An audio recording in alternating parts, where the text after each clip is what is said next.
शाहरुख खान की एक मूवी है चेन्नई एक्सप्रेस और उसमें एक डायलॉग है don't underestimate the power of common man.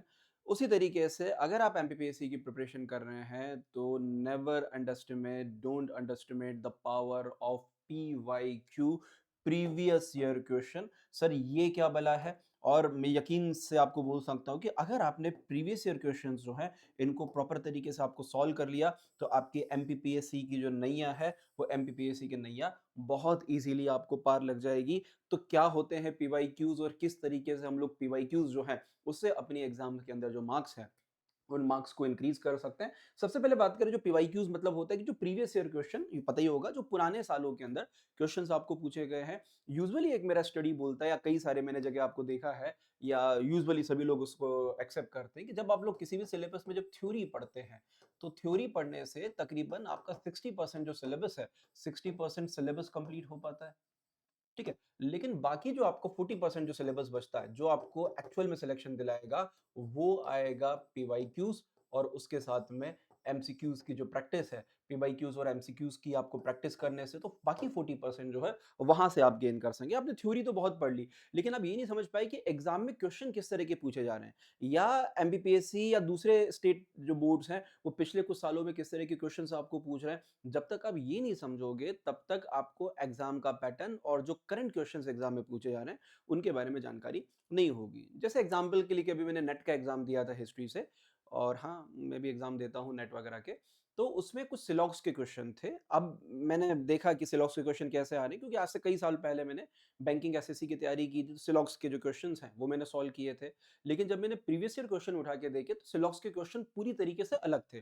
पूरा उनका पैटर्न बदल चुका था। जो हमारे टाइम चलता था आज से 8-10 साल पहले, वो पैटर्न वहाँ पर आपको नहीं था। वहाँ से मुझे एक चीज़ समझ में आपको आई कि अगर हमको पीवाईक्यू स्टडी नहीं की है, तो हमको एमपीपीएससी क्रैक करने में बड़ी मुश्किल या कोई भी एग्ज़ाम क्रैक करने में बड़ी मुश्किल आपको आ सकती है। अब सबसे बड़ी बात है कि पीवाईक्यू का जो रूल है, वो तकरीबन-तकरीबन 40% है आपके सिलेबस में क्योंकि कोई भी क्वेश्चन किस तरह से पूछे जा रहा है, कितने अलग-अलग तरीके से पूछा जा सकता है, ये सब चीज़ें आपको कहाँ मिलेगी? पीवाईक्यूज़ में आपको मिलेगी। तो सर पीवाईक्यूज को कैसे सॉल्व करें या कौन-कौन से पीवाईक्यूज आपको सॉल्व करें? अब एक चीज़ देखना आप एमपीपीएससी की तैयारी कर रहे हो तो सबसे पहले तो आप क्या करें एमपीपीएससी के एटलीस्ट 2020 से लेके तो 2025 तक के पेपर मैं तो बोलूँगा कि 2014 से ही आप कर लीजिए। तो 2020 मैंने बहुत आगे बोल दिया।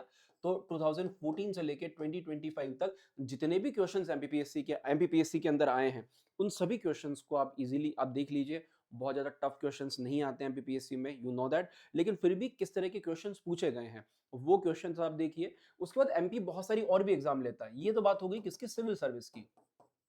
सिविल सर्विस के अलावा भी एमपीपीएससी कई सारी एग्जाम्स लेता है जैसे एपी हो गया, सेट हो गया या असिस्टेंट रजिस्ट्रार है, डीएसपी रेडियो हो गया। तो उसको यूजुअली हम लोग बोलते हैं पार्ट ए। पार्ट ए मतलब क्या होता है? जैसे असिस्टेंट प्रोफेसर है तो उसमें 50 क्वेश्चन एमपी और आईसीटी और करंट अफेयर के आएंगे और बाकी 100 क्वेश्चन जो है वो टॉपिक के आपको आएंगे। तो ये जो 50 क्वेश्चन होते हैं पार्ट ए के, ये 50 क्वेश्चन जो है ये बहुत ज्यादा इंपॉर्टेंट आपको है, बहुत बहुत इंपॉर्टेंट ये क्वेश्चन है। अगर इन क्वेश्चंस को आपने एक बार देख लिया तो एमपीपीएससी किस पैटर्न के ऊपर क्वेश्चन पूछ रहा है। एक छोटा सा एग्जांपल मैं आपको देता हूं।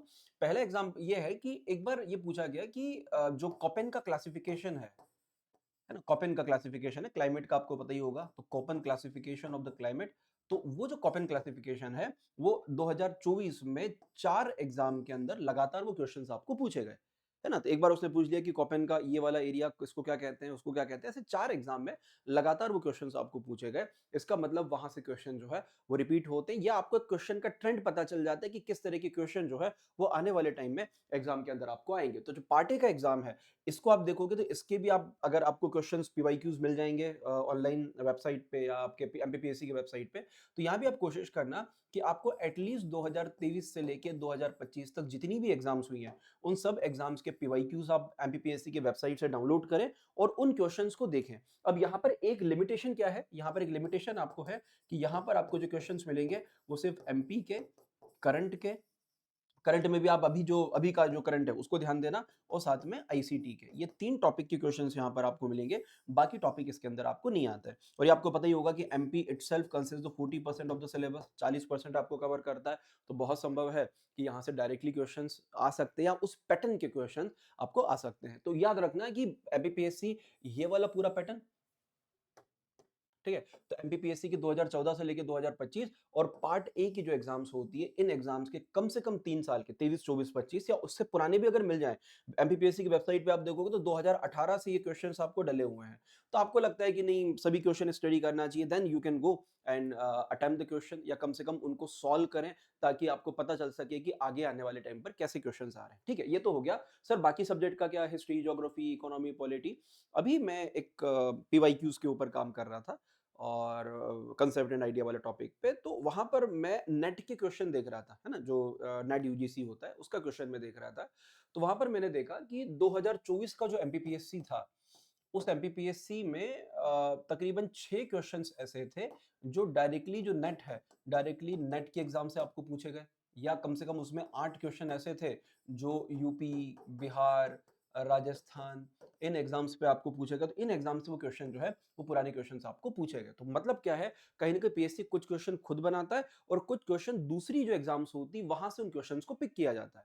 या एक बार तो मुझे याद है 2017 या 18 में जब मैंने देखा, तो मैं जो भी क्वेश्चन सर्च कर रहा था वो ऑलरेडी किसी न किसी एग्जाम में आपको पूछा हुआ था।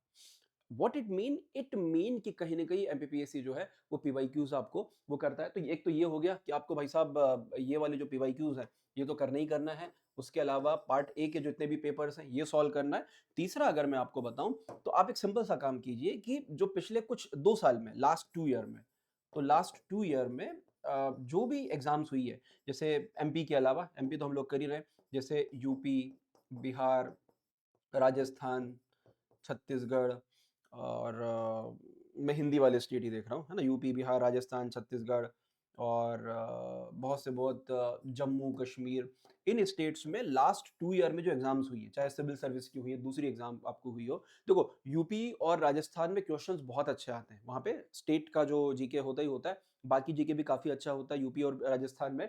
तो इन स्टेट्स में लास्ट 2 ईयर के क्वेश्चन, लास्ट 2 साल के क्वेश्चन आपको अटेम्प्ट करना है। उससे 2 चीज़ें कि क्वेश्चन का पैटर्न क्या चल रहा है और दूसरा वहाँ से डायरेक्ट क्वेश्चन बैठने की संभावना बहुत ज़्यादा है। बहुत प्रोबेबिलिटी है कि वहाँ से डायरेक्ट क्वेश्चन आपको बैठ जाएगा और यकीन बोल रहा हूँ कि ये 1, 2 और 3 ये 3 चीज़ें आपने कर ली, एटलीस्ट 30 प्लस क्वेश्चन डायरेक्टली आपके एग्ज़ाम में यहाँ से बैठेंगे।